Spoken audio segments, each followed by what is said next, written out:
सुखदं केवलं ज्ञानमूर्तिं द्वन्द्वातीतं गगनसदृशं तत्त्वमस्याधिलक्ष्यम् एकं नित्यं विमलमचलं सर्वधी साक्षिभूतं भावातीतं त्रिगुणरहितं सद्गुरुं तं नमामि।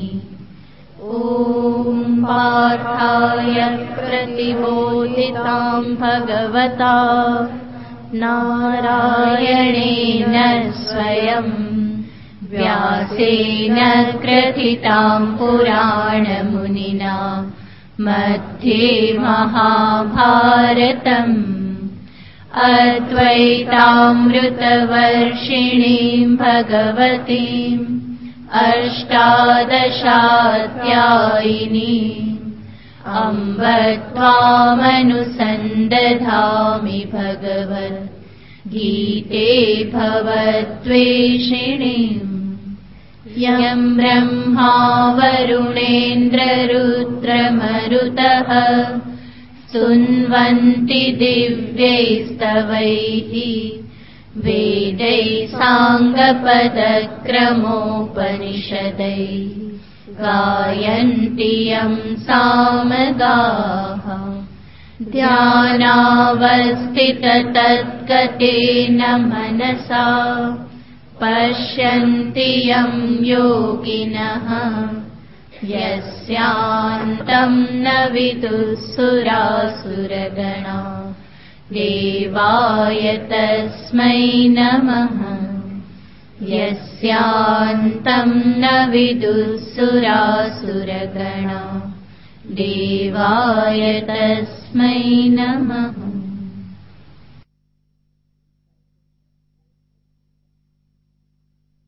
अजोऽपि सन्नव्ययात्मा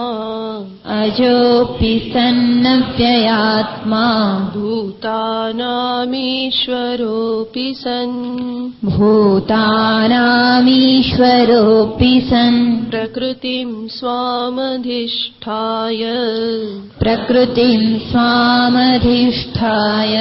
संभवाम्यात्ममायया।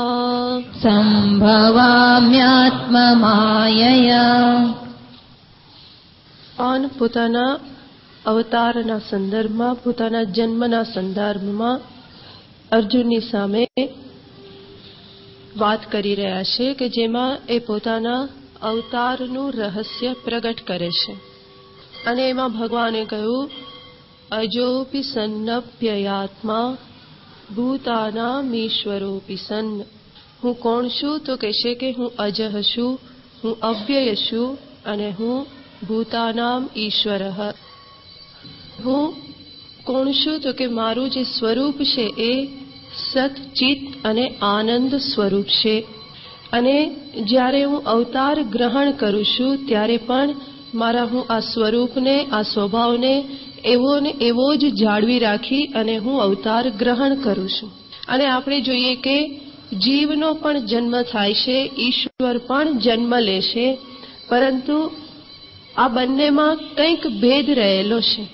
એક દ્રષ્ટિએ જોઈએ તો જે કંઈ જીવના જીવનમાં થાય છે એ બધું જ ઈશ્વરના જીવનમાં પણ થાય છે.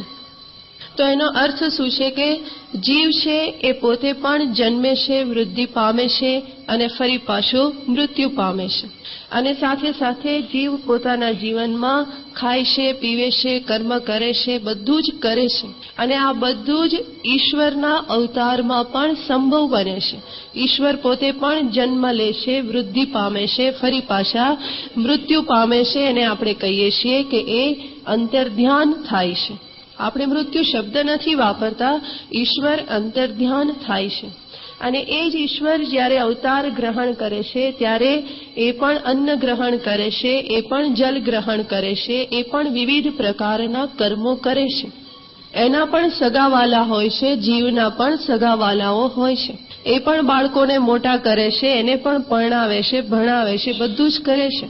કૃષ્ણ ભગવાનને તો કેટલા બધા બાળકો હતા કે જેટલા બાળકો દુનિયામાં કોઈએ કરવાની હિંમત નથી કરી. 16,108 રાણીઓ અને પ્રત્યેક રાણીઓને 10-10 પુત્ર. એટલે કેટલા પુત્ર થયા? તો ભગવાનને કેટલા અને શું નામ ને એનું લિસ્ટ પણ ભગવાન કદાચ યાદ નહીં રાખી શકતા હોય. તો ભગવાનને પણ આટલા સ્વજનો છે, સગાવાલાઓ છે, એ બધા જ વ્યવહારો કરે છે. અને એનાથી વધી જીવ પોતાના એક કુટુંબને સંભાળે છે, જ્યારે ઈશ્વરનું તો સમગ્ર સૃષ્ટિ એનું કુટુંબ છે.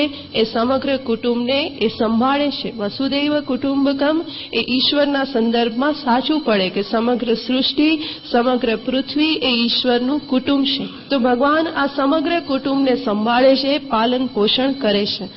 તો બાહ્ય દ્રષ્ટિએ જોઈએ તો જીવ અને ઈશ્વર એ જે કંઈ વ્યવહાર કરે છે એ બધા જ વ્યવહાર સમાન વ્યવહાર રહેશે. અને છતાં પણ જીવ પોતાનું એક શરીર અને એક કુટુંબ સંભાળીને બિચારો થાકી જાય, હારી જાય. જ્યારે ભગવાન સમગ્ર સૃષ્ટિને સંભાળે છતાં પણ એ હંમેશા પ્રસન્ન હોય છે, હંમેશા આનંદ જ એમનામાંથી અભિવ્યક્ત થતો હોય છે. તો આ બંનેમાં આ એવું તો શું કારણ છે કે જેથી કરીને આટલો બધો ભેદ પડે છે? તો કારણ એ જ છે કે જીવ જે જન્મ ગ્રહણ કરે છે એની સાથે પોતે માનવા લાગે છે કે હું ખરેખર જન્મ્યો છું, હું ફરી પાછો વૃદ્ધિ પામું છું, હું મૃત્યુ પામું છું, આ શરીર જતાની સાથે હું જતો રહીશ. મન દુઃખી થાય તો કે હું દુઃખી છું. તો એના અજ્ઞાનના કારણે જીવ પોતે સમસ્યાઓને ધારણ કરે છે. જ્યારે ઈશ્વર છે એ ઈશ્વર આ બધા જ વ્યવહાર કરે છે, છતાં પણ એમાં ભેદ એટલો છે કે ઈશ્વર જે કંઈ કરે છે એની પાછળ એ જાણે છે કે આ બધું જ નાટક છે. ઈશ્વરના પ્રત્યેક વ્યવહાર છે એને આપણે શું કહીએ છીએ? લીલા કહીએ છીએ. તો ભગવાનનું જન્મ ધારણ કરવો એ પણ લીલા છે, વૃદ્ધિ પામવી એ પણ લીલા છે, અંતર્ધ્યાન થવું, મૃત્યુ એ પણ ભગવાનને માટે લીલા છે, કોઈનો સંયોગ થવો એ પણ લીલા છે, અને વિયોગ થવો એ પણ એના માટે લીલા જ છે. તો ભગવાનને માટે તો સમગ્ર જીવન જે છે એ જુએ છે કે આ માત્ર એક હું નાટક કરું છું, એકમાત્ર રોલ હું ભજવી રહેલું છું, અને એ રોલની સાથે ભગવાન પોતે તાદાત્મ્ય કેળવતા નથી.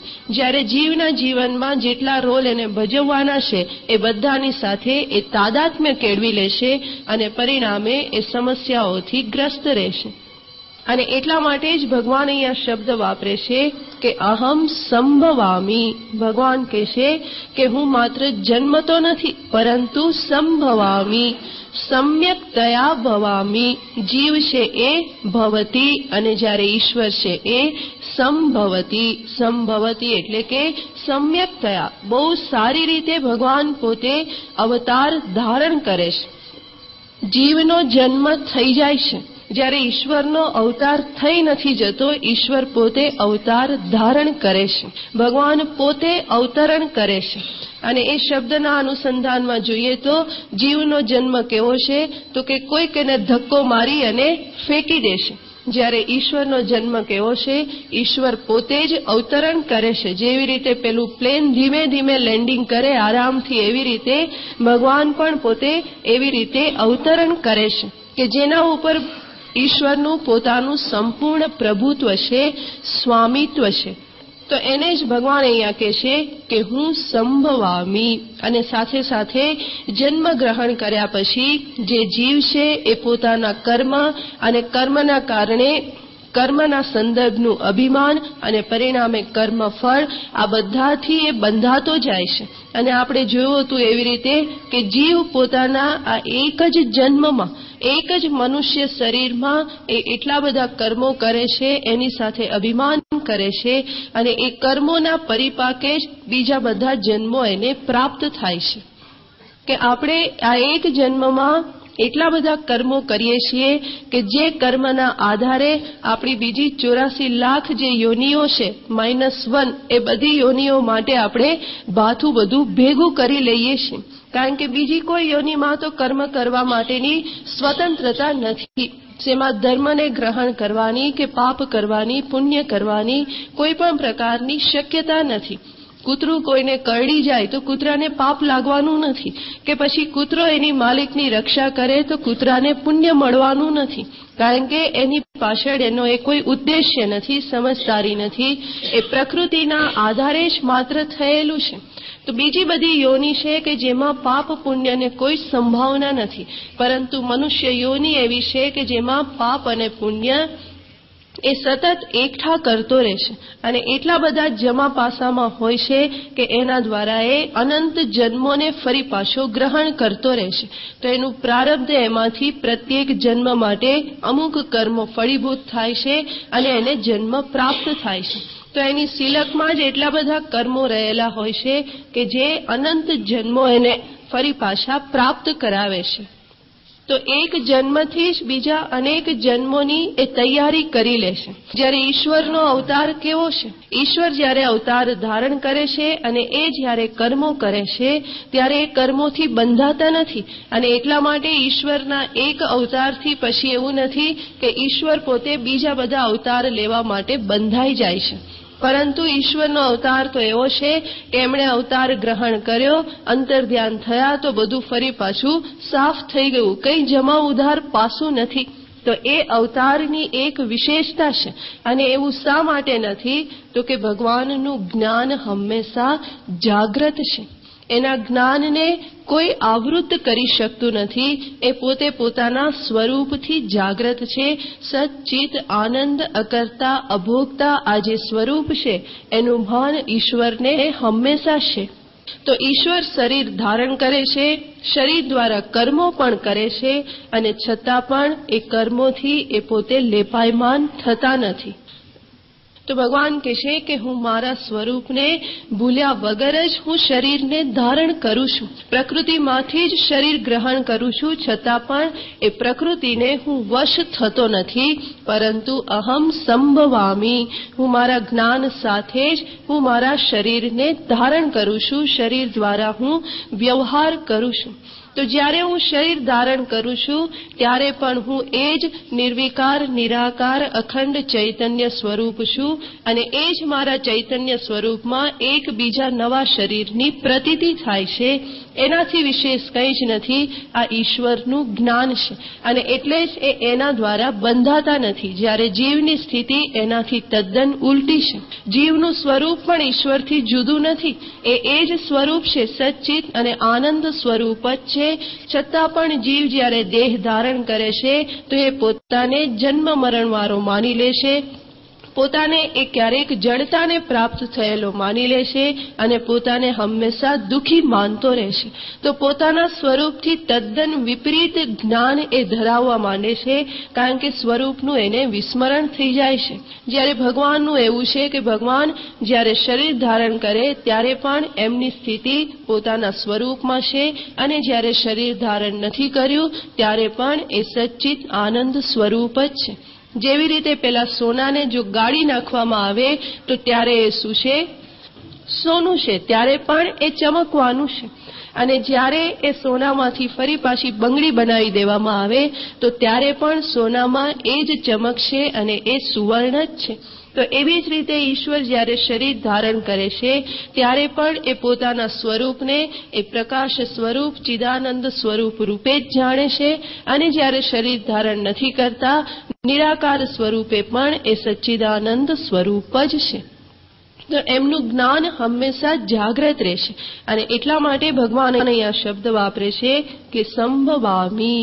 અને સાથે સાથે આપણે જોઈએ તો ભગવાન જે શરીર ધારણ કરે છે એ કોઈ ભગવાન પરિણામને પ્રાપ્ત નથી થતા. એટલે કે જેવી રીતે દૂધમાંથી દહીં બની જાય છે પછી દૂધ પોતાનો સ્વભાવ છોડી દેશે અને દહીં સ્વરૂપ જ બની રહેશે.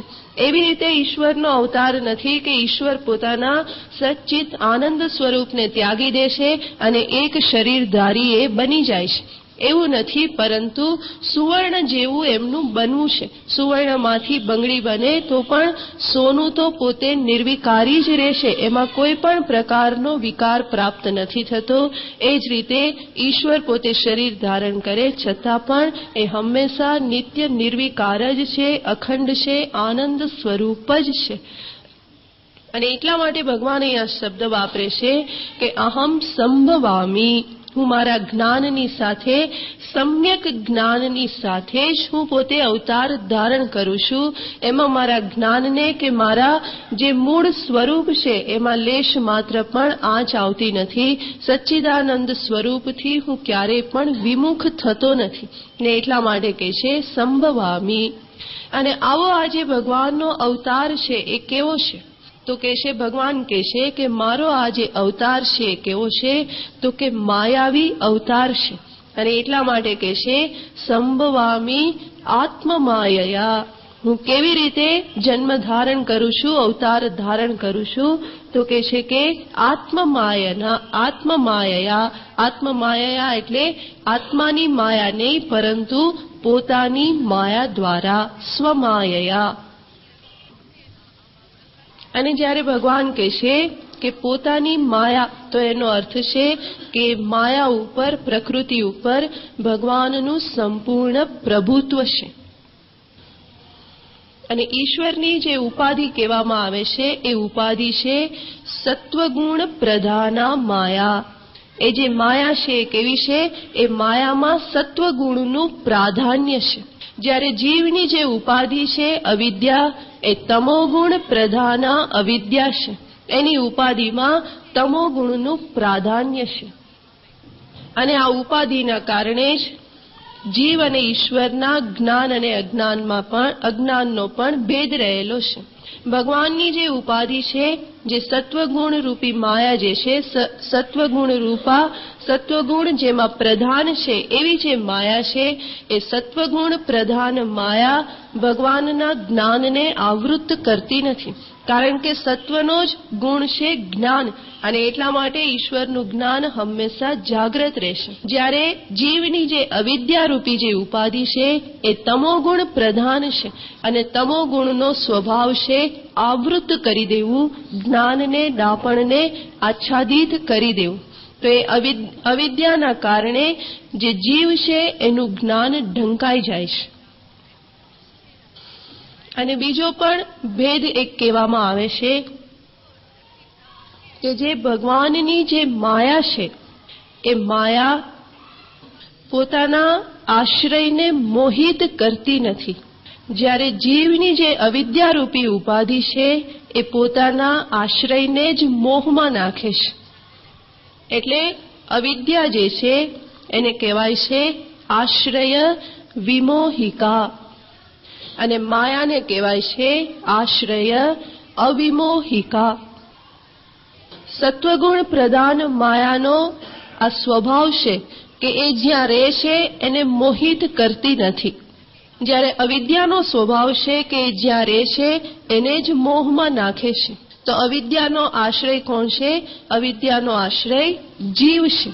જીવમાં અવિદ્યા રહેલી છે, અને એ અવિદ્યા જીવને મોહમાં નાખે છે, એના જ્ઞાનને આવૃત્ત કરીને. અને માયાનો આશ્રય છે, સત્વગુણ પ્રધાના માયાનો આશ્રય છે ઈશ્વર. અને એ જે માયા જે છે એ માયાનો સ્વભાવ છે કે એ જ્યાં આશ્રિત થઈને રહે છે એને મોહિત કરતી નથી, પરંતુ એના સિવાયના બીજા બધાને મોહિત કરે છે. આપણે દ્રષ્ટાંતથી જોઈએ તો એક જે પેલો જાદુગર જે હોય, એ જાદુગર જ્યારે બધાની સામે જાદુ બતાવે છે, જાદુગર જ્યારે પોતાની માયાથી એક નગરી ઊભી કરી દે છે, ત્યારે સ્થિતિ શું થાય છે? જાદુગરમાં પોતામાં એ માયા શક્તિ રહેલી છે કે જેનો ઉપયોગ કરી એ સામે એક મોટી ઝાડ ઊભી કરે છે. પરંતુ એ જે મોહ ઝાડ ઊભી કરેલી છે એમાં જાદુગર પોતે મોહિત થાય છે? નથી થતો. એ જે મોહ ઝાડ જે ઊભી કરેલી છે એ જાદુગરમાં રહેલી જે માયા શક્તિ છે એના દ્વારા જ ઉત્પન્ન થયેલી છે. છતાં પણ જાદુગર પોતાની નગરીથી મોહિત થતો નથી, પરંતુ સામે જે જીવ રહેલા છે એ જીવ બધા જ જાદુગરની માયા નગરીમાં બધા જ ફસાઈ જાય છે. એ શું કરવા ફસાઈ જાય છે? કારણ કે એ જીવમાં અજ્ઞાન રહેલું છે. આ જાદુગર કઈ રીતે બધું કરી અને સામે વ્યક્ત કરી દે છે એનું ભાન જીવને નથી, તો એની જે અવિદ્યા છે એ અવિદ્યાના કારણે જ એ જાદુગરની મોહજાળમાં ફસાઈ જાય છે. તો અવિદ્યા એના આશ્રય જીવને મોહમાં નાખે છે અને માયા એના આશ્રય જાદુગરને મોહમાં નાખતી નથી. તો એક માયાનો આશ્રય છે અને બીજો અવિદ્યાનો આશ્રય છે. અને અવિદ્યાના કારણે પેલી વ્યક્તિ મોહમાં બંધાઈ જાય છે. એ જ પ્રેક્ષકોમાં જો કોઈ બીજો જાદુગર બેઠેલો હોય કે જેને આ જાદુગરની વિદ્યાનું જ્ઞાન છે, એનામાં એની અવિદ્યા નથી, અજ્ઞાન નથી, તો એ પોતે પણ ફસાવાનો નથી. એ પ્રેક્ષક તરીકે બેઠેલો છે, છતાં પણ એને ખબર છે કે આની પાછળ આટલી ટ્રીક રહેલી છે, આમાં કંઈ વિશેષતા નથી. તો એક જાદુગરનો ખેલ બીજો કોઈ જાદુગર જુએ તો એનાથી એ ક્યારેય ફસાતો નથી, કારણ કે એનામાં એ જાદુગરીની અવિદ્યા જે છે, અજ્ઞાન જે છે, એ એનામાં રહેલું નથી અને એટલા માટે એ મોહિત થતો નથી. એવી જ રીતે અહીંયા ભગવાન પોતે જે માયા શક્તિનો ઉપયોગ કરી અવતાર ધારણ કરે છે, આ સૃષ્ટિનું નિર્માણ કરે છે બધું જ, પરંતુ એ માયાથી ભગવાન પોતે મોહિત થતા નથી. પરંતુ મોહિત કોણ થાય છે? જીવ મોહિત થાય છે. અને એટલા માટે જ સમસ્યાઓ જીવને છે, ઈશ્વરને કોઈ સમસ્યાઓ નથી. અને ભગવાન ગમે એટલા અવતાર ધારણ કરે તો પણ ક્યારેય ભગવાનને કોઈ સમસ્યા અનુભવાતી નથી. આ કદાચ એ બહારથી નાટક કરે કે હું બહુ ફસાઈ ગયો છું, કે ભગવાનની ઉપર ચોરીનો આરોપ થયો હોય તો કેટલાને બિચારા કહેતા હોય કે મને બચાવો બચાવો, આ બધા મને ચોર કહેશે ચોર કહેશે.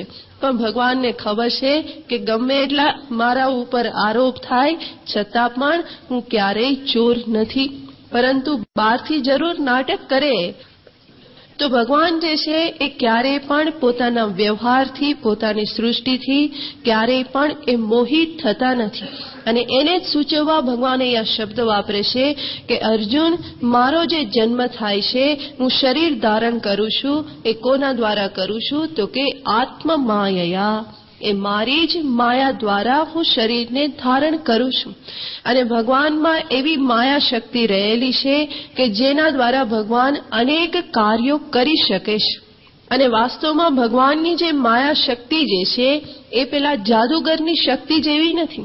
જાદુગર શું કરે છે? દ્રષ્ટિ બંધ કરી દે છે, આપણી દ્રષ્ટિને એ કોઈક રીતે બાંધી દે છે અને પરિણામે એની પાછળના સત્યને આપણે જોઈ શકતા નથી. જ્યારે ભગવાનની જે માયા જે છે એ કેવી છે? તો કે ભગવાનની માયા દ્રષ્ટિબંધીની માયા નથી, પરંતુ ભગવાનની માયા છે નૈપુણ્યશાલિની.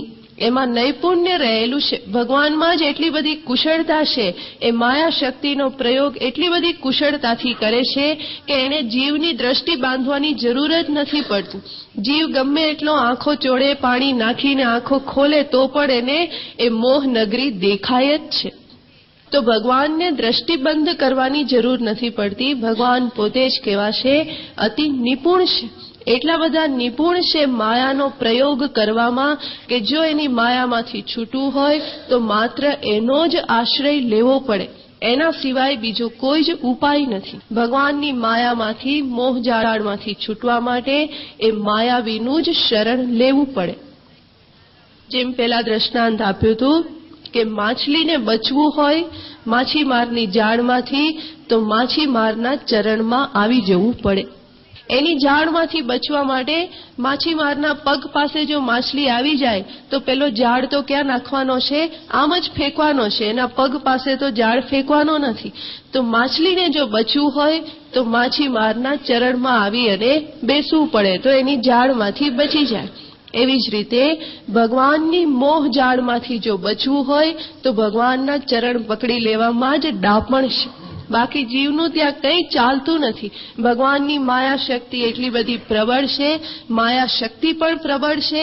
માત્ર શક્તિ પ્રબળ નથી, એ શક્તિનો આશ્રય જે ભગવાન છે શક્ત, એ પણ એટલા બધા નિપુણ છે એ શક્તિનો પ્રયોગ કરવામાં કે જેની સામે જીવનું કંઈ જ ચાલતું નથી. તો ભગવાન અહીંયા પોતાની વિશેષતાઓ દર્શાવી રહેલા છે કે આત્મ માયયા સંભવામી. હું પોતાની માયાનો જ આશ્રય લઈને, એ શક્તિનો જ આશ્રય લઈ અને હું પોતે શરીર ધારણ કરું છું. તો આત્મમાયયા સંભવામી. અને ત્યાર પછી હવે જે 2 શ્લોક છે એમાં ભગવાન દર્શાવે છે કે હું અવતાર ક્યારે ધારણ કરું છું અને શા માટે ધારણ કરું છું. મારા અવતાર માટેનો સમય કયો છે અને અવતાર માટેનું પ્રયોજન શું છે એ ભગવાન પછીના 2 શ્લોકમાં દર્શાવે છે, 7 અને 8મા શ્લોકમાં. યદા યદા હિ ધર્મસ્ય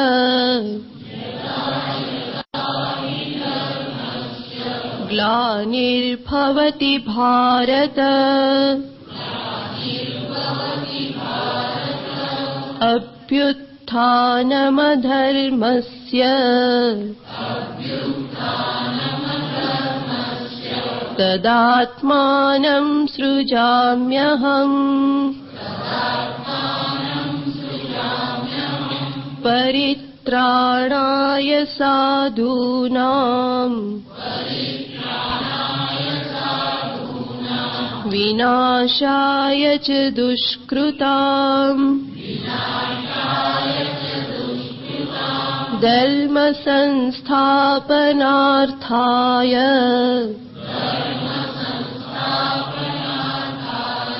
સંભવામિ યુગે યુગે.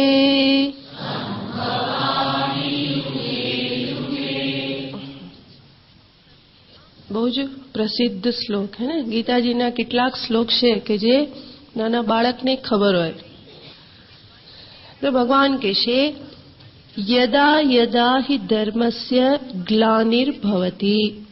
જ્યારે જ્યારે ધર્મની ગ્લાનિ થાય છે, ક્ષીણ થાય છે, અને અભ્યુત્થાનમ અધર્મસ્ય, જ્યારે અધર્મનું ઉત્થાન થાય છે એટલે કે અભ્યુત્થાન એટલે કે વૃદ્ધિ થાય છે, તદા આત્માનમ સૃજામ્યહમ, ત્યારે હું આત્માનમ એટલે કે પોતાને, અહમ સૃજામી, હું પોતાને બનાવું છું, પોતાનું હું સર્જન કરું છું. અહીંયા પણ ભગવાન જીવ અને પોતાની વચ્ચેનો ભેદ દર્શાવી દે છે. ભગવાન શું કહે છે? આત્માનમ અહમ સૃજામી. ભગવાન કહે છે કે મારા શરીરને હું પોતે જ સર્જન કરું છું. જ્યારે જીવનું શરીર કેવી રીતે બને છે? પોતાના કર્મોના આધારે. જો જીવ પોતાના શરીરનું સર્જન કરતો હોત તો શું થાત? હે બધા જ કેવા હોત? બધા સ્વરૂપવાન સૌંદર્યથી યુક્ત હોત, હે ને? કારણ કે કોઈ જેવું તેવું તો થાય જ નહીં. પણ શરીર ધારણ કરવું એ આપણા હાથની વાત નથી. બધું જ કેવી રીતે મળે છે? કર્મ દ્વારા. કર્મના આધારે શરીર પ્રાપ્ત થાય છે જીવને. એના હાથ, પગ, એનું મોઢું, આ બધું જ કોણ ચિત્રે છે? એના પોતાના કર્મો ચિત્રે છે.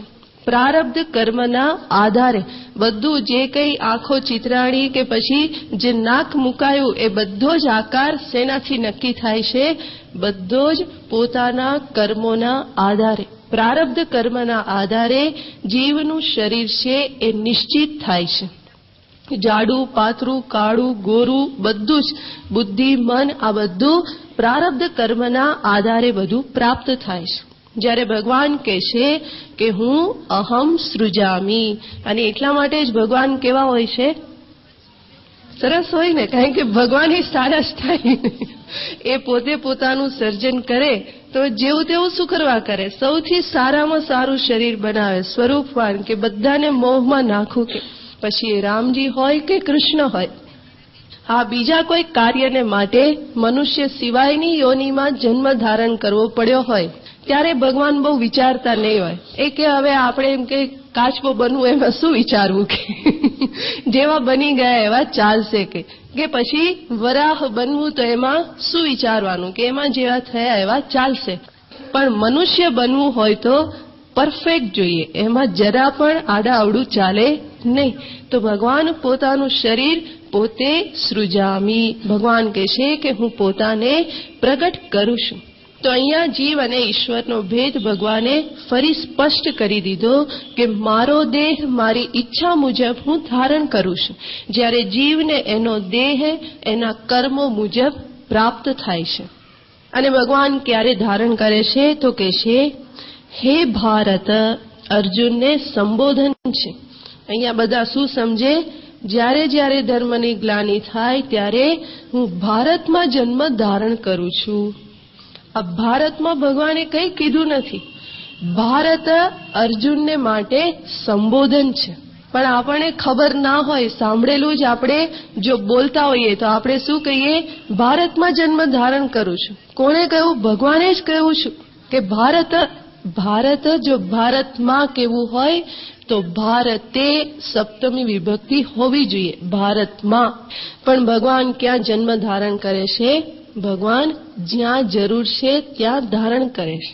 તમે કહેશો કે ભગવાને તો બધા ભારતમાં જ ધારણ કરેલા છે ને, બીજે ક્યાં જન્મ બધે ધારણ કરેલા છે? પણ જ્યારે ભગવાનના અવતારો થયા ત્યારે ભારત ભૂમિ જ હતી, બીજા બધા ટુકડા તો પછી થયા. એટલે ભગવાને અનેક દેશમાં જન્મો ધારણ કરેલા છે, પણ અત્યારે અનેક દેશ છે. વાસ્તવમાં ત્યારે તો એક જ ભૂમિ હતી, સબભૂમિ ગોપાલ કી. ભગવાન કૃષ્ણ ભગવાન જ્યારે જન્મ્યા ત્યારે ભારત ઘણું બધું વિશાળ હતું. તો એને ભગવાન જન્મ ક્યાં ધારણ કરે છે? પૃથ્વીલોક ઉપર, મર્ત્યલોકમાં ભગવાન જન્મ ધારણ કરે છે. તો ભગવાન કહે છે કે હે ભારત, હે અર્જુન, યદા યદા, જ્યારે જ્યારે, ધર્મસ્ય ગ્લાનિર્ભવતિ, ધર્મની જ્યારે ગ્લાનિ ભવે છે. ભગવાન જ્યારે અહીંયા કહે છે કે ધર્મસ્ય ગ્લાનિર્ભવતિ, તો એનો અર્થ ભગવાન સૂચિત કરે છે કે ધર્મનો નાશ ક્યારેય પણ થતો નથી. ધર્મમાં ક્ષીણતા જરૂર આવે છે, એમાં ગ્લાનિ જરૂર આવે છે, પરંતુ ધર્મનો નાશ ક્યારેય પણ નથી થતો. અને ધર્મની ક્ષીણતા થાય, ધર્મની ગ્લાનિ થાય તો ભગવાને જન્મ શું કરવા ધારણ કરવો પડે? તો એનું કારણ છે કે સૃષ્ટિની સ્થિતિ ટકાવી રાખવાને માટે ધર્મ જ કારણભૂત છે. અને ધર્મ જો ક્ષીણ થવા લાગે તો સૃષ્ટિની સ્થિતિ પણ ડામાડોળ થવા લાગે. ધારણાત ધર્મ, જે ધારણ કરે એને ધર્મ કહેવાય છે. એ સુસંવાદિતા ખોળવાઈ જાય તો શું થાય છે? સૃષ્ટિની સ્થિતિ પણ ભયમાં મુકાઈ જાય. અને એટલા માટે ધર્મ કે જે ધારણાત ધર્મ, જે ધારણ કરે છે એને ધર્મ કહેવાય. અને સૃષ્ટિને ધારણ કોણ કરે છે? એમાં રહેલી એક પ્રકારની સુસંવાદિતા જે છે એ સૃષ્ટિને ધારણ કરે છે. ને એટલા માટે કહેવામાં આવે ધર્મો વિશ્વસ્ય જગત પ્રતિષ્ઠા. આ ધર્મ છે શું છે? સમગ્ર જગતની પ્રતિષ્ઠા છે. ધર્મે સર્વમ પ્રતિષ્ઠિતમ. મહાનારાયણ ઉપનિષદનું વાક્ય છે. આ બધું જ ક્યાં સ્થિત રહેલું છે? તો કે ધર્મમાં સ્થિત રહેલું છે. ધર્મ જ એને ધારણ કરી રાખે છે. અને આપણે ત્રીજા અધ્યાય વખતે જોયેલું હતું કે ધર્મ કઈ રીતે ધારણ કરે છે. તો કે જ્યારે મનુષ્ય પોતે પોતાનો ધર્મ બજાવે, પોતાના કર્તવ્યનું પાલન કરે છે, તો એ પોતે જ્યારે પોતાનું યોગદાન સૃષ્ટિમાં આપે છે, કારણ કે સૃષ્ટિ પાસેથી એ ઘણું બધું ગ્રહણ કરતો રહેશે, પરંતુ એણે પોતાના તરફથી કંઈક આપવાનું રહેશે. અને એ આપી ક્યારે શકે? જ્યારે પોતે ધર્મનું પાલન કરે, કર્તવ્યનું પાલન કરે તો એ કંઈક આપી શકે. અને મનુષ્ય જ્યારે પોતાના કર્તવ્ય પ્રત્યે જાગૃત હોય, એ જે કંઈ લે છે એના માટે જાગૃત રહી અને ફરી પાછું આપવા માટે જ્યારે ઉત્સુક રહે તો સૃષ્ટિની સ્થિતિ બરાબર જળવાઈ રહે. પરંતુ કુદરત પાસેથી, સૃષ્ટિ પાસેથી એ જેટલું ગ્રહણ કરે છે, માત્ર જો એ ગ્રહણ જ કરતો રહે, ફરી પાછું એ આપે નહીં જાગૃત બનીને, તો જરૂર એની સ્થિતિ ડામાડોળ થવાની જ છે. તો ધર્મનો અર્થ આપણે ત્યાં કરેલો હતો કર્તવ્ય પાલન, અને કર્તવ્ય પાલનના પરિણામે સૃષ્ટિમાં જળવાઈ રહેતી સુસંવાદિતા, એક પ્રકારનું સંતુલન. એટલા માટે ધર્મને કહેવામાં આવે છે ધર્મો ધારક. ધર્મ કોણ છે? ધારક છે, એટલે કે ધારણ કરનાર છે. અને આપણે જોઈએ કે આ જે ધર્મ જે છે એ ધર્મ ક્યાં રહેલો છે? ભગવાન જ્યારે કહે છે ધર્મસ્ય ગ્લાનિર્ભવતિ, તો ધર્મની ગ્લાનિ એ આપણને કઈ રીતે ખબર પડે? ધર્મ ક્યાં રહેલો છે એની ગ્લાનિ એટલે શું? ધર્મ કોઈ સ્થૂળ વસ્તુ તો છે નહીં કે આપણને દેખાય કે હવે એ ક્ષીણ થવા લાગ્યો. જેમ પેલું વૃક્ષ હોય એ ધીમે ધીમે ક્ષીણ થતું જાય તો આપણને દેખાય કે આ વૃક્ષ છે એ ક્ષીણ થવા લાગ્યું. પરંતુ ધર્મ તો કોઈ એવી સ્થૂળ વસ્તુ નથી કે જેથી કરીને આપણને ખબર પડે કે એ ક્ષીણ થવા લાગ્યું. તો ધર્મ ક્યાં રહેલો છે?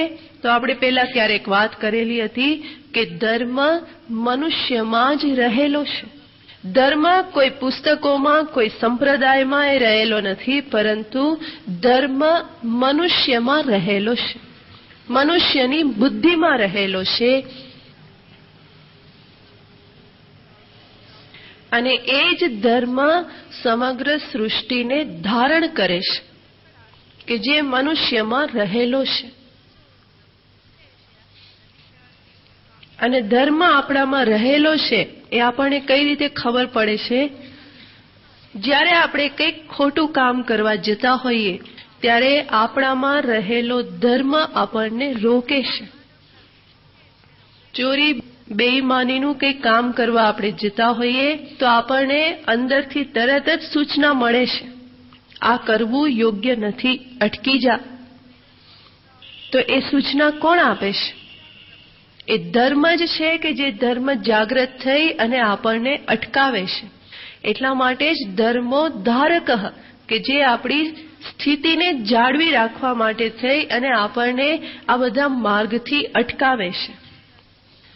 પછી એને સાંભળીએ ના સાંભળીએ એ અલગ વાત છે. આપણને અંદર જે પ્રથમ વૃત્તિ જે ઉઠે છે એ તો ધર્માનુરૂપ વૃત્તિ જ હોય છે. પછી સ્વાર્થ, લોભ આ બધાને વશ થઈ એને એક બાજુ રાખી અને અધર્મનું આચરણ કરીએ તો એ અલગ વસ્તુ છે. પરંતુ પ્રત્યેક વ્યવહારમાં જ્યારે આપણે વિચાર કરીએ કે મારે શું કરવું જોઈએ એ પૂછતાની સાથે જ અંદરથી આપણને ધર્મને અનુરૂપ જ ઉત્તર મળે છે કે આ પ્રમાણે કરવું જોઈએ, આવું ના કરવું જોઈએ, આ તને શોભા નથી આપતું કે આ તારા માટે શોભાસ્પદ છે, એક મનુષ્ય તરીકે તારે આવો વ્યવહાર કરવો જોઈએ. આવું જ આપણને પ્રથમ વખત સાંભળવા મળે. પછી મેં કહ્યું એમ આપણા કામ, ક્રોધાદિ કે લોભ, સ્વાર્થ આદિના કારણે આપણે એને ન સાંભળીએ અને આપણી બુદ્ધિ આપણને બીજું કેવા લાગે એ એક અલગ વસ્તુ છે. પરંતુ સર્વપ્રથમ તો આપણો ધર્મ આપણને જાગૃત કરતો જ હોય છે. તો જે ધર્મ જે છે એ મનુષ્યમાં જ રહેલો છે. અને આ ધર્મની ગ્લાનિ થવી એટલે શું? તો ધર્મની ગ્લાનિ થવી એનો અર્થ છે કે મનુષ્યને ધર્મ પાલન કરવાનો ઉત્સાહ ઓછો થઈ જાય. ધર્મ માર્ગે ચાલવાનો જે ઉત્સાહ છે, જે પ્રેરણા છે, એ જ્યારે ક્ષીણ થતી જાય અને મનુષ્ય શું વિચારે?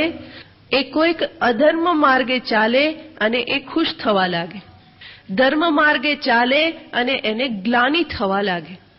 જે આપણને જોવા મળે છે આજકાલ કે કંઈક ફળ પ્રાપ્ત થયું તો પેલો માનવ શું વિચારે? આ હું સાચું બોલ્યો ને એટલે જ થયું, ખોટું બોલ્યો હોત તો કઈ નહોતું ને, કે નકામો સાચું બોલ્યો એમ. તો સત્ય ભાષણ એ તો ધર્મ છે, છતાં પણ ધર્મનું પાલન કરી અને એને શું થાય છે? ગ્લાનિ અનુભવાય છે કે અરે હું સાચું ના બોલ્યો હોત તો સારું થાત. અને એને થાય કે હું ખોટું બોલ્યો હોત તો મારે આવું કંઈ ભોગવવું ના પડત. તો ખોટું બોલવું, અસત્ય ભાષણ એ તો અધર્મ છે. તો ધર્મની ગ્લાનિ એટલે શું છે?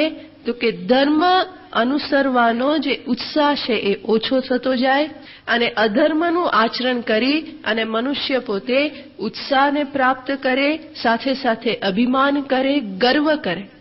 કોઈને લૂંટી લીધા હોય, કોઈને છેતરી લીધા હોય, પોતાનો સ્વાર્થ સિદ્ધ કરી દીધો હોય અને પછી એ પોતે બળાસ મારે. જોયું ને, મારી બુદ્ધિ કેવી કે બધાને ભૂ પીવડાવી દઉં કે અને મારું કામ તો હું સિદ્ધ કરીને જ રહું, ગમે એમ કરીને, મને કોઈ પહોંચે નહીં. તો આ પ્રમાણેની જે વૃત્તિ કે વિચારસરણી છે એ શું દર્શાવે છે? અભ્યુત્થાનમ અધર્મસ્ય. અધર્મ કરવાનો ઉત્સાહ વધી જાય અને ધર્મ પાલન કરવાનો ઉત્સાહ ઓસરી જાય. બાકી ધર્મ પાલન કરીને પણ એ વ્યક્તિ ગ્લાનિ અનુભવે. તો ભગવાન કહે છે કે જ્યારે આવી સ્થિતિ પ્રાપ્ત થાય છે ત્યારે તદા આત્માનમ અહમ સૃજામી. આ સ્થિતિમાં સૃષ્ટિની સ્થિતિને જાળવી રાખવા માટે, કારણ કે ભગવાન જુએ કે હજુ તો કલ્પ પૂરો થયેલ નથી, હજુ તો પ્રલય કાલ આવેલ નથી અને એની પહેલા જ જો સૃષ્ટિ રસાતળમાં જવા લાગે તો એ તો યોગ્ય ના કહેવાય. તો કલ્પ પૂરો થાય, પ્રલય કાલ આવે ત્યાં સુધી સૃષ્ટિની સ્થિતિ જળવાઈ રહેવી જોઈએ. આવા વિચારથી ભગવાન જ્યારે સ્થિતિ ડામાડોળ થાય છે ત્યારે ભગવાન પોતે અવતાર ધારણ કરે છે.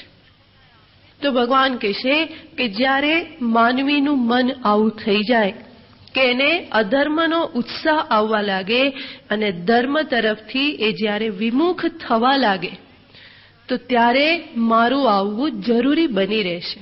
તો ભગવાન શબ્દ વાપરે છે યદા યદા, એટલે કે જ્યારે જ્યારે, જ્યારે જ્યારે, એટલે કે જ્યારે પણ જરૂર પડે, જ્યારે આવી સ્થિતિનું નિર્માણ થાય છે ત્યારે હું આવું છું. કારણ કે મને મારી સૃષ્ટિ પ્રત્યે પ્રેમ છે, એના માટે મને ભાવ છે અને એટલા માટે એને જાળવી રાખવા માટે હું જ્યારે જરૂર પડે ત્યારે હું આવું છું. તો ભગવાન કેવા છે? તો કે ભગવાન પેલા બગીચાના પ્રેમાળ માળી જેવા છે. કેવા માળી? પ્રેમાળ માળી હોય એના જેવા છે. જે પેલો પગારદાર માળી હોય કે જેને વૃક્ષ પ્રત્યે પ્રેમ ના હોય એ શું કરે? સવાર સાંજ થોડું પાણી પીવડાવી અને જતો રહે. આગળ પાછળ કંઈ જોવાનું નહીં કે ઝાડવાઓને શું તકલીફ થાય છે, હવે સુકાઈ રહેલા છે, શું થઈ રહેલું છે, ફળ કેમ નથી આવતા, એ કંઈ જોવે નહીં. પરંતુ જે પ્રેમાળ હોય માળી, જેને વૃક્ષ માટે પ્રેમ છે, એ બગીચામાં ક્યારે આવે? માત્ર સવાર સાંજ આવે કે પછી જ્યારે પણ જરૂર હોય ત્યારે આવે? તો જે કાર્ય માટે જ્યારે પણ જરૂર હોય ત્યારે એ આવીને ઊભો રહે. એવી જ રીતે ભગવાન સૃષ્ટિમાં કહે છે કે યદા યદા, જ્યારે જ્યારે આવી સ્થિતિ ઉત્પન્ન થાય છે ત્યારે હું આવું છું.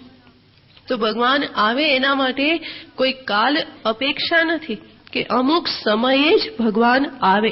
આવી સ્થિતિનું જ્યારે નિર્માણ થાય ત્યારે ભગવાન જરૂર આવે.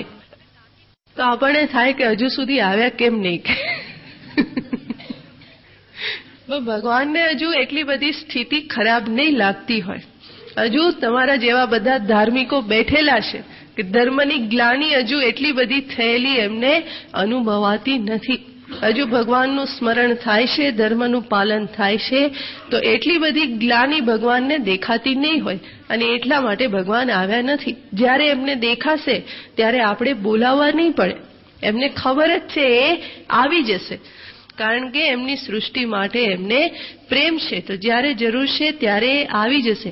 આપણે એમને સલાહ આપવાની જરૂર નહીં કે ભગવાન હવે તો આવવું જોઈએ ને, બહુ દિવસ થઈ ગયા, આટલી બધી સ્થિતિ ખરાબ છે, તમે કેમ હજુ સુધી આવ્યા નહીં, તમે તમારા કર્તવ્યનું પાલન કેમ કરતા નથી, તમારા શબ્દનું પાલન કેમ કરતા નથી.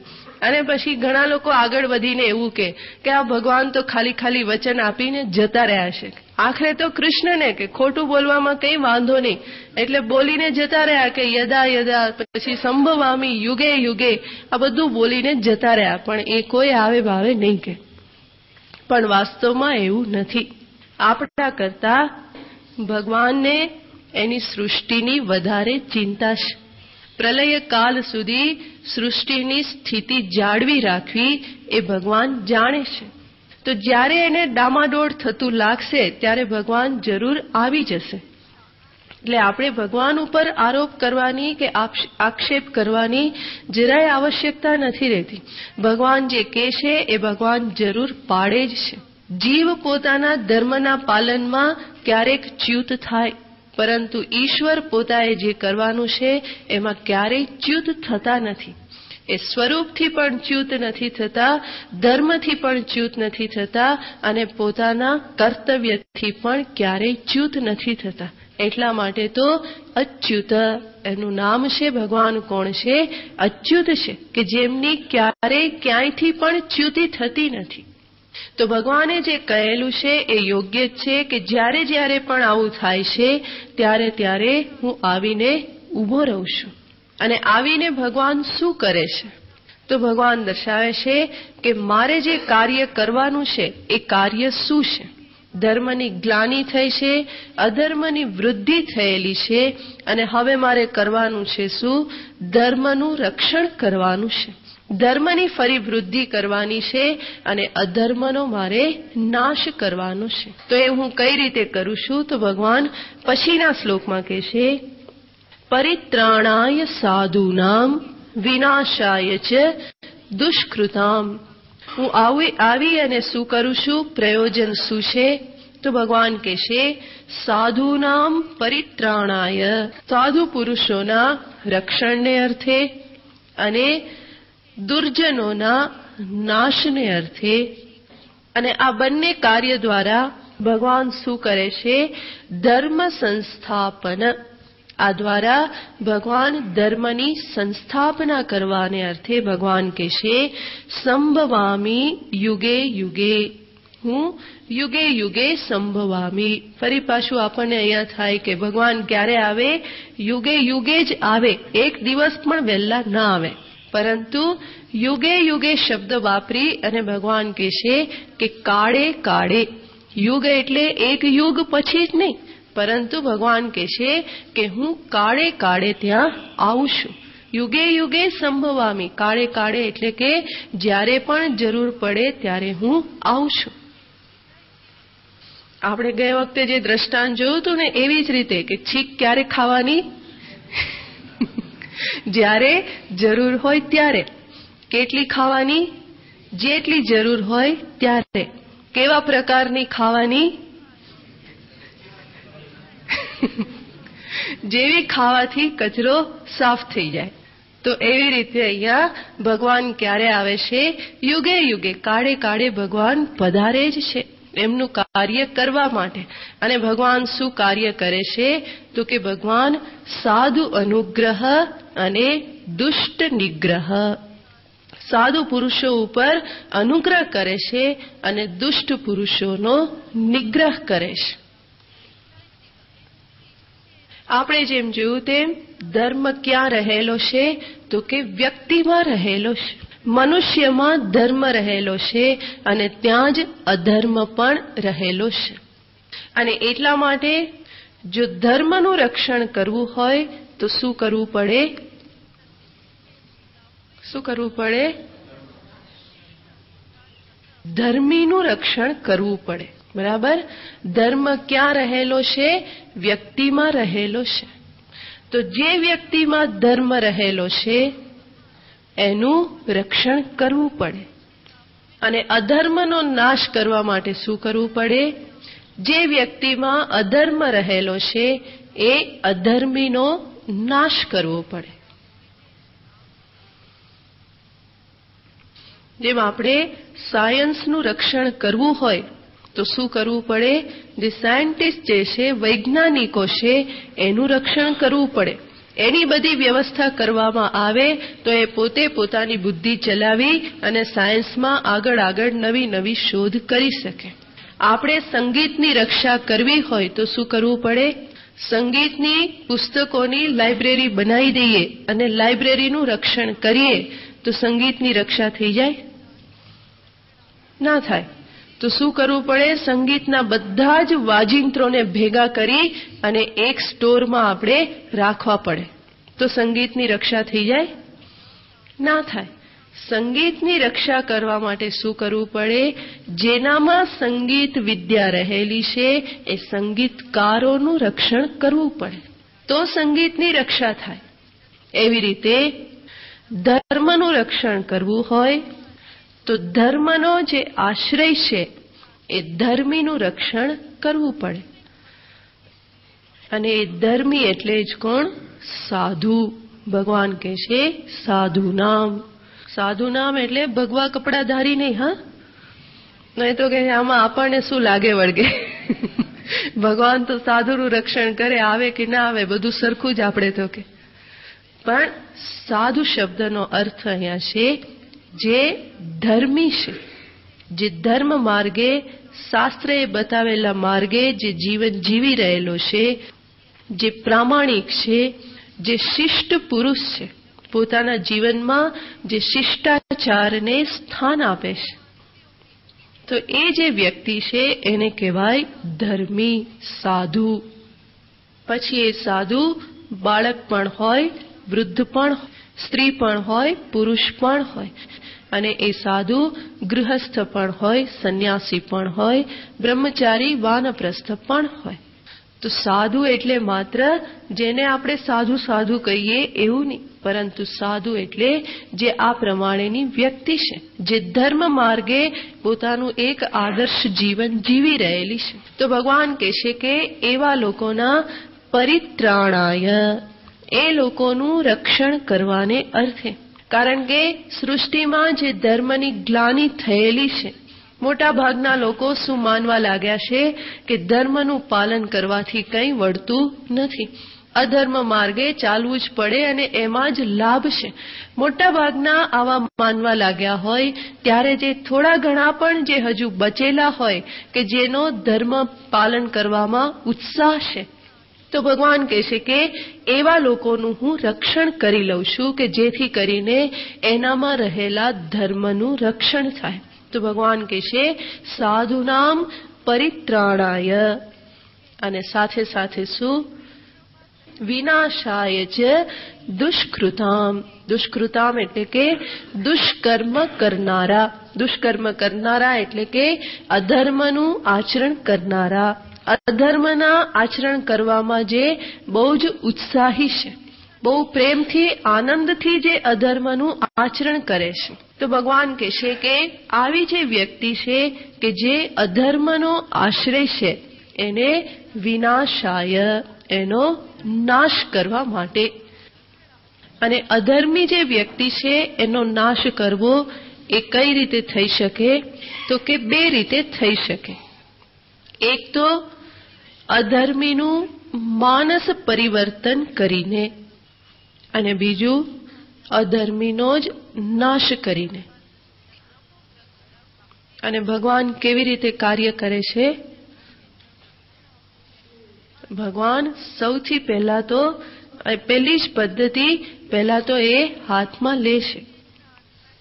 એટલે કે જે અધર્મી વ્યક્તિ છે એને પોતાનો માર્ગ બદલવા માટે, અધર્મનો ત્યાગ કરવા માટે ભગવાન પહેલા તો સૂચનાઓ આપે છે. કઈ રીતે સૂચનાઓ આપે છે? તો જીવનમાં દુઃખ મોકલીને, વિકટ પરિસ્થિતિનું નિર્માણ કરીને, શરીરમાં રોગનું નિર્માણ કરીને, સ્વજનનું હરણ કરીને, આ બધા જ જે સાધનો જે છે એ ભગવાન પહેલા અપનાવે છે કે જેથી કરીને મનુષ્ય પોતે સમજી શકે કે ક્યાંક કંઈક ગરબડ છે અને એટલા માટે જીવનમાં આ પ્રમાણે થઈ રહેલું છે. જેમ આપણે અન્ન ગ્રહણ કરવામાં જો અધર્મ આચરણ કરીએ તો આપણું શરીર તરત જ આપણને સૂચનાઓ આપવા લાગે, પેટમાં ગ્રર થવા લાગે, હવા ઉપર આવવા માંડે, કંઈક થવા લાગે. તો ત્યાં શું છે? કંઈક ઇમ્બેલેન્સ થયેલું છે અને એની આપણને તરત જ સૂચના મળે છે. તો એવી રીતે સમગ્ર જે જીવન છે એ જીવનમાં પણ જો કંઈક અસંતુલન થયેલું હોય તો ભગવાન આપણને આવી પરિસ્થિતિઓ દ્વારા પહેલા સૂચના મોકલે છે કે જેથી કરીને જીવ સમજી શકે કે ક્યાંક મારાથી ગરબડ થયેલી છે, ક્યાંક અગ્રાહ્ય મેં ગ્રહણ કરી લીધેલું છે, અનધિકાર વાળું મેં કંઈક ગ્રહણ કરી લીધેલું છે, ક્યાંક અનીતિનું ધન આવી ગયેલું છે, ક્યાંક મારાથી મેં કોઈને દુઃખ પહોંચાડેલું છે. તો આ બધી વસ્તુઓ જો જીવ પોતે અવલોકન કરે તો એ સમજી શકે. તો ભગવાન સર્વપ્રથમ તો આ જ રીતિને અપનાવે છે કે સર્વપ્રથમ એ સૂચનાઓ આપે છે કે જેથી કરીને જીવ પોતે જાગૃત થઈ અને અધર્મનો ત્યાગ કરવા માટે એ તૈયાર થાય. તો ભગવાન ધીમે ધીમે એક પછી એક બધી સૂચનાઓ મોકલે. પહેલા પોસ્ટકાર્ડ મોકલે, પછી ઇંગ્લેન્ડ મોકલે, પછી ટેલિગ્રામ મોકલે અને પછી છેલ્લે ફોનની ઘંટડી વગાડ કરે. અને જીવ જ્યારે એ પણ ઘંટડી ના સાંભળે તો પછી શું આવે? ભગવાનનું સુદર્શન ચક્ર આવે અને બધું ખતમ કરી જાય. તો સર્વપ્રથમ તો ભગવાન શું અપનાવે છે? પહેલી જ પદ્ધતિ અપનાવે છે. કારણ કે ભગવાન પોતે કેવા છે? કરુણા નિધાન છે. એ પણ તરત જ જીવને ખતમ કરવા નથી માંગતા અને એટલા માટે પહેલા સૂચનાઓ આપે. શિશુપાલની 9900 ગાળો એ સહન કરે અને પછી પણ શિશુપાલ ન જાગૃત થાય તો પછી સીધું જ ચક્ર આવે. તો ભગવાનને થાય કે સૃષ્ટિમાં મોટા ભાગના બધા કેવા છે?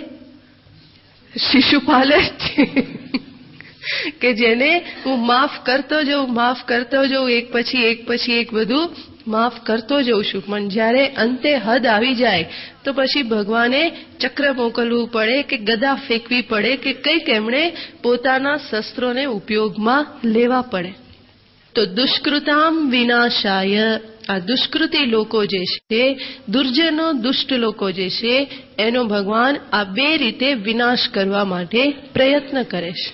આપણને થાય કે અંતે તો ભગવાન છે ને, તો પછી ભગવાને તો કોઈની હિંસા ન જ કરવી જોઈએ.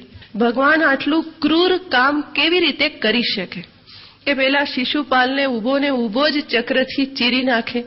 આટલું બધું ભગવાનનું હૃદય કઠણ કેવી રીતે થઈ શકે? કારણ કે આમ તો તમે કહ્યું કે ભગવાન કેવા છે? કરુણા નિધાન છે, અતિ કોમલ સહજ સ્વભાવ. ભગવાનનો સ્વભાવ કેવો છે? અતિ કોમલ સ્વભાવ છે, નવનીત જેવો સ્વભાવ છે. અને છતાં પણ ભગવાન શું કરે છે? જ્યારે આવે ત્યારે સફાચટ કરવામાં કંઈ બાકી રાખતા નથી. એક પછી એક કેટલા બધાને જન્મ થાય ત્યારથી શરૂ કરી દે, છઠ્ઠીના દિવસથી શરૂ કરી દીધું કે છેલ્લે સુધી એ ચાલ્યું જ. તો ભગવાન આટલા બધા ક્રૂર કઈ રીતે થઈ શકે? આવો પ્રશ્ન થાય ને આપણને. એનો જવાબ પછી. ઓમ પૂર્ણમદઃ પૂર્ણમિદં પૂર્ણાત પૂર્ણમુદચ્યતે પૂર્ણસ્ય પૂર્ણમાદાય પૂર્ણમેવાવશિષ્યતે. ઓમ શાંતિ શાંતિ શાંતિ. હરિ ઓમ શ્રી ગુરુભ્યો નમઃ. હરિ ઓમ.